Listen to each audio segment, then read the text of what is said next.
Vijayapura BJP ಟಿಕೆಟ್ಗೆ ಯತ್ನಾಳ್ ಹಾಗೇನೆ ಅಪ್ಪಾ ಸಾಹೇಬ್ ನಡುವೆ ಫೈಟ್ ಜೋರಾಗಿ ನಡೀತಾ ಇದೆ. ಬಿಜೆಪಿ ಭಿನ್ನಮತದ ಬೆಂಕಿಗೆ ಗೋವಿಂದ ಕಾರಜೋಳ ತುಪ್ಪವನ್ನ ಸುರಿದ್ರ. ಹಾಗಾದ್ರೆ ಕಾರಣ ಏನು ಅಂದ್ರೆ ವಿಜಯಪುರ ಅಭ್ಯರ್ಥಿ ಯತ್ನಾಳ್ ಅಂತ ಹೇಳಿ ಗೋವಿಂದ ಕಾರಜೋಳ ಘೋಷಣೆಯನ್ನ ಮಾಡಿಬಿಟ್ರು. ಜೊತೆಗೆ ಯತ್ನಾಳ್ ಅವರನ್ನ 50,000 ಮತಗಳಿಂದ ಗೆಲ್ಲಿಸಬೇಕು ಅಂತಾನು ಕಾರಜೋಳ ಅವರು ಮನವಿಯನ್ನ ಮಾಡ್ಕೊಂಡಿದ್ದಾರೆ. ಕಾರಜೋಳ ಅವರು ಓಪನ್ ಆಗಿ ತರ ಸ್ಟೇಟ್ಮೆಂಟ್ ಎಲ್ಲ ಕೊಡ್ತಾ ಇದ್ದಂತೆ ಆಕಾಂಕ್ಷಿಗಳು ಸುಮ್ಮನೆ ಇರ್ತಾರಾ? ಬಿಜೆಪಿ ಟಿಕೆಟ್ ಆಕಾಂಕ್ಷಿಗಳು ಈಗ ತಿರುಗಿ ಬಿದ್ದಿದ್ದಾರೆ. ಕಾರಜೋಳ ಹೇಳಿಕೆ ಬಗ್ಗೆ ಪಕ್ಷದ ನಾಯಕರಿಗೆ ರಾಜ್ಯಾಧ್ಯಕ್ಷ ನಳಿನ್ ಕುಮಾರ್ ಕಟೀಲ್ ಹಾಗೇನೆ ಸಿಟಿ ರವಿಗೆ ದೂರನ್ನ ಕೊಟ್ಟಿದ್ದಾರೆ. ವಿಜಯಪುರ ಟಿಕೆಟ್ ಆಕಾಂಕ್ಷಿ ಅಪ್ಪಾ ಸಾಹೇಬ್ ಪಟ್ಟಣಶೆಟ್ಟಿ ದೂರು ಕೊಟ್ಟಿದ್ದಾರೆ. ಟಿಕೆಟ್ ಘೋಷಣೆ ಬಗ್ಗೆ ಗೊತ್ತಿಲ್ಲ ಅಂತ ಹೇಳಿ ಕಟೀಲ್ ಹೇಳ್ತಾ ಇದ್ದಾರೆ. ಕಾರಜೋಳ ಹೇಳಿಕೆಯಿಂದ ಬಿಜೆಪಿ ಜಿಲ್ಲಾ ಘಟಕದಲ್ಲಿ ಭಿನ್ನಮತ ಸ್ಫೋಟಗೊಂಡಿದೆ. ಅಸಮಾಧಾನ ಅರಿತ ಬಳಿಕ ಗೋವಿಂದ ಕಾರಜೋಳ ಅವರು ಸ್ಪಷ್ಟನೆಯನ್ನ ಕೊಟ್ಟಿದ್ದಾರೆ. ಟಿಕೆಟ್ ಹೈಕಮಾಂಡ್ ನಿರ್ಧಾರ ಮಾಡುತ್ತೆ ಅಂತ ಹೇಳಿದ್ದಾರೆ.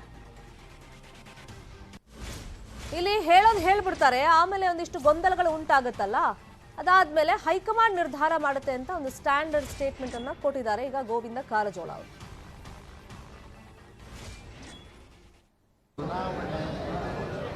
ಕಮಿಟಿ ಪಾರ್ಲಿಮೆಂಟರಿ ಬೋರ್ಡ್ ಅದ.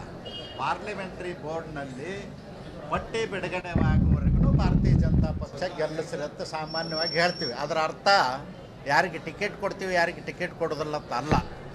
99% ಹಾಲಿ ಶಾಸಕರಿಗೆ ಸಾಮಾನ್ಯವಾಗಿ ಎಲ್ಲ ರಾಜಕೀಯ ಪಕ್ಷಗಳು ಟಿಕೆಟ್ ಕೊಡ್ತವೆ. ಅದಕ್ಕೆ ಭಾರತೀಯ ಜನತಾ ಪಕ್ಷನೂ ಏನು ಹೊರತಾಗಿಲ್ಲ. ತಮ್ಮ ಉತ್ಸಾಹ ನೋಡಿದಾಗ ಬಸನಗೌಡರನ್ನ ಗೆಲ್ಲಿಸಿ ಸಿದ್ದೇಶ್ವರ ಗುಡಿ ಕರ್ಕೊಂಡು ಬಂದಿರುವಂತ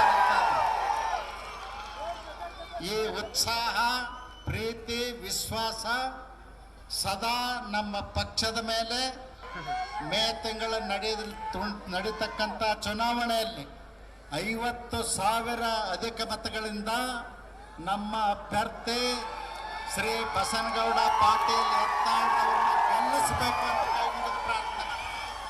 ಕಾರಜೋಳ ಅವರು ಅವ್ರು ವೈಯಕ್ತಿಕವಾಗಿ ಏನೋ ಹೇಳಿದಾರೆ. ಅವ್ರು ಅದಕ್ಕೆ ಹೇಳ್ಯಾರ ಗೊತ್ತಿಲ್ಲ. ಅವ್ರಿಗೆ ಸಿಗ್ತಾರೆ. ನಿಮ್ಮ ಮನೇಲಿ ಕೇಳಬೇಕಾಗಿತ್ತು, ಯಾಕೆ ಕೇಳಿಲ್ಲ.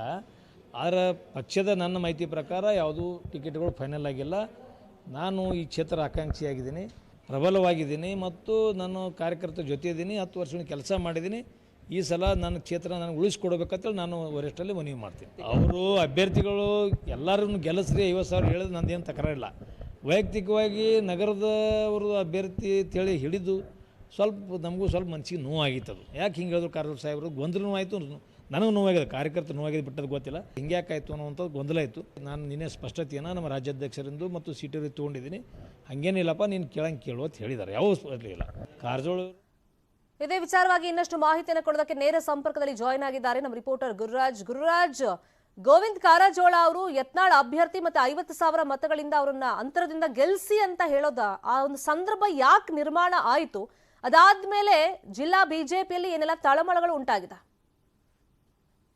ಶರ್ಮಿತಾ, ಏನಂತಂದ್ರೆ ಮೊನ್ನೆ ವಿಜಯಪುರದಲ್ಲಿ ಬಿಜೆಪಿ ವಿಜಯ ಸಂಕಲ್ಪ ಯಾತ್ರೆಯನ್ನು ಹಮ್ಮಿಕೊಳ್ಳಲಾಗಿತ್ತು. ಈ ವೇಳೆ ಸಚಿವರಾಗಿರುವಂತಹ ಗೋವಿಂದ ಕಾರಜೋಳ ಅವರು ವಿಜಯಪುರದ ಸಿದ್ದೇಶ್ವರ ದೇವಸ್ಥಾನದ ಮುಂದೆ ಸಾರ್ವಜನಿಕವಾಗಿ ಭಾಷಣ ಮಾಡುವಾಗ ಯತ್ನಾಳ್ ಅವರು ನಮ್ಮ ಮುಂದಿನ ಅಭ್ಯರ್ಥಿ ಅಂತ ಹೇಳಿ ಘೋಷಣೆ ಮಾಡಿದ್ರು. ಅಷ್ಟೇ ಅಲ್ಲ, 50,000 ಮತಗಳಿಂದ ಯತ್ನಾಳ್ ಅವ್ರನ್ನ ಗೆಲ್ಸ್ಕೊಂಡ್ ಬನ್ನಿ ಅಂತ ಹೇಳಿದ್ರ ಜೊತೆಗೆ ನಮ್ಮ ಪಕ್ಷದ ಮುಂದಿನ ಅಭ್ಯರ್ಥಿ ಅನ್ನೋ ಪದವನ್ನ ಅಧಿಕೃತವಾಗಿ ಬಳಕೆ ಮಾಡಿದ್ರು. ಹಾಗಾಗಿ ಅವರು ಯಾವಾಗ ಈ ಪದವನ್ನ ಬಳಕೆ ಮಾಡಿದ್ರು ಅದು ವಿಜಯಪುರ ಜಿಲ್ಲಾ ಬಿಜೆಪಿಯಲ್ಲಿ ಮತ್ತೆ ಭಿನ್ನಮತಕ್ಕೆ ಕಾರಣವಾಗಿರುವಂತದ್ದು. ಈಗಾಗಲೇ ಇಬ್ರು ಯತ್ನಾಳ್ ಅವ್ರ ಜೊತೆಗೆ ಮತ್ತಿಬ್ರು ಆಕಾಂಕ್ಷಿಗಳು ಪ್ರಬಲವಾಗಿ ಹೆಸರು ಕೇಳಿ ಬರ್ತಾ ಇತ್ತು. ಒಂದು ಸುರೇಶ್ ಬಿರಾದರ್, ಮತ್ತೊಂದು ಮಾಜಿ ಸಚಿವರಾಗಿರುವಂತಹ ಅಪ್ಪಾ ಸಾಹೇಬ್ ಪಟ್ಟಣಶೆಟ್ಟಿ ಅವರು. ಈಗ ಯತ್ನಾಳ್ ಅವರ ಹೆಸರನ್ನ ಗೋವಿಂದ ಕಾರಜೋಳ ಅವರು ಘೋಷಣೆ ಮಾಡಿದ ಬಳಿಕ ಅಪ್ಪಾ ಸಾಹೇಬ್ ಪಟ್ಟಣಶೆಟ್ಟಿ ಅವರು ಆಕ್ರೋಶ ವ್ಯಕ್ತಪಡಿಸಿರುವಂತದ್ದು. ನಿನ್ನೆ ಅಷ್ಟೇ ಆಲ್ಮಟ್ಟಿಗೆ ಬಿಜೆಪಿ ರಾಜ್ಯಾಧ್ಯಕ್ಷರಾಗಿರುವಂತಹ ನಳಿನ್ ಕುಮಾರ್ ಕಟೀಲ್ ಆಗಿರ್ಬೋದು, ಮತ್ತೆ ರಾಷ್ಟ್ರೀಯ ಪ್ರಧಾನ ಕಾರ್ಯದರ್ಶಿ ಸಿಟಿ ರವಿ ಅವರು ಬಂದಿದ್ರು ಯಾತ್ರೆ ಹಿನ್ನೆಲೆಯಲ್ಲಿ. ಈ ವಿಚಾರ ಸಂಬಂಧಪಟ್ಟಂಗೆ ಅವರನ್ನ ಪ್ರಶ್ನೆ ಮಾಡ್ತಾರೆ. ಗೋವಿಂದ ಕಾರಜೋಳ ಅವರು ಹಿರಿಯರು, ಅವ್ರಿಗೆ ಈ ರೀತಿ ಅನುಭವ ಇರುತ್ತೆ, ಆದ್ರೂ ಸಹಿತ ಯಾಕೆ ಈ ರೀತಿ ಸಾರ್ವಜನಿಕವಾಗಿ ಅಧಿಕೃತವಾಗಿ ಹೆಸರನ್ನ ಘೋಷಣೆ ಮಾಡಿದ್ರು ಅಂತ ಪ್ರಶ್ನೆಯನ್ನ ಮಾಡಿದ್ದಾರೆ. ಜೊತೆಗೆ ಈ ರೀತಿ ಯಾವುದೇ ರೀತಿ ಟಿಕೆಟ್ ನಿರ್ಧಾರ ಆಗದೇ ಇದ್ರು ಸಹಿತ ಗೋವಿಂದ ಕಾರಜೋಳ ಅವರು ಅಧಿಕೃತವಾಗಿ ಜಿಲ್ಲೆಯಲ್ಲಿ ಘೋಷಣೆ ಮಾಡಿರೋದು ನಮ್ಗೆಲ್ಲ ಬೇಸರ ತರಿಸಿದೆ ಅಂತ ಹೇಳಿ ಅವರು ಪ್ರಶ್ನೆಯನ್ನ ಮಾಡಿದ್ದಾರೆ. ಜೊತೆಗೆ ವಿಜಯಪುರ ಜಿಲ್ಲಾ ಅಧ್ಯಕ್ಷರಿಂದ ರಾಜ್ಯ ಅಧ್ಯಕ್ಷರು ಮಾಹಿತಿಯನ್ನು ಸಹಿತ ಕಲೆಯನ್ನು ಹಾಕಿದ್ದಾರೆ ಅಂತ ಹೇಳಿ ಮಾಹಿತಿ ಲಭ್ಯವಾಗಿದೆ. ಈ ಅಪ್ಪಾ ಸಾಹೇಬ್ ಪಟ್ಟಣಶೆಟ್ಟಿ ಅವರು ಕಟೀಲ್ ಅವರನ್ನ ಪ್ರಶ್ನೆ ಮಾಡಿದಾಗ ಕಟೀಲ್ ಅವರು ಇದಕ್ಕೊಂದು ಸಮಜಾಯಿಷಣೆ ನೀಡಿದ್ದಾರೆ. ಗೋವಿಂದ ಕಾರಜೋಳ ಅವರು ವೈಯಕ್ತಿಕವಾಗಿ ಹೇಳಿಕೆ ನೀಡಿರಬಹುದು, ನನಗೆ ಅದ್ರ ಬಗ್ಗೆ ಸಂಪೂರ್ಣವಾದ ಮಾಹಿತಿ ಇಲ್ಲ ಅಂತ ಹೇಳಿ ಸಮಜಾಯಿಷಣೆ ನೀಡಿ ಪರಿಸ್ಥಿತಿಯನ್ನು ನಿಯಂತ್ರಿಸುವ ಕೆಲಸವನ್ನ ಮಾಡಿರುವಂತದ್ದು. ಶರ್ಮಿತಾ, ಥ್ಯಾಂಕ್ ಯು ಗುರುರಾಜ್, ಈ ಕ್ಷಣದ ಅಪ್ಡೇಟ್ಸ್ಗೆ.